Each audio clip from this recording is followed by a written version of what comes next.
आजकालच्या महागाईच्या युगामध्ये फक्त 19 रुपयाला काही मिळतं का? तर हे सुंदर सुंदर काचेचे कंटेनर फक्त 19 रुपयाला मी मागवले आहे.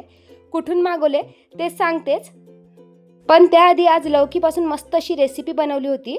तर बरेच जणांना लौकी खायला कंटाळा येतो ना, तर विचार केला की तुम्हाला देखील ही रेसिपी शेअर करावी. माझ्या मुलीने तर ही रेसिपी खूप आवडीने खाल्ली. तर इथे पहिले लौकी साल काढून मस्त अशी खिसून घेतली. त्यानंतर बेसिकचे मसाले घातले आहे. हिरवी मिरची, लसूण आणि जिऱ्याची पेस्ट घालायची आहे. भरपूर कोथिंबीर घालायचं आहे. तीळ घालायचं आहे. थोडीशी साखर घालायची आहे. आवडीनुसार बेसिकचे मसाले घालायचे आहेत. तिखट, मीठ, गरम मसाला, धने पावडर, जिरे पावडर आणि त्यानंतर आपल्या आवडीनुसार पीठ देखील मिक्स करायचं आहे. तर इथे मी तांदळाचं पीठ त्याचबरोबर थोडंसं गव्हाचं पीठ मिक्स केलं. पाणी न मिक्स करताच लौकीच्या पाण्यामध्येच हे व्यवस्थित घट्ट असं मळून घ्यायचं आहे. त्यानंतर याचे छोटे छोटे गोळे केले आणि वाफवायला ठेवलं आहे. 15 ते 20 मिनिट चांगलं वाफवून घ्यायचं आहे आणि थंड झाले की मस्त अशा वड्या बनवून घ्यायच्या आहे.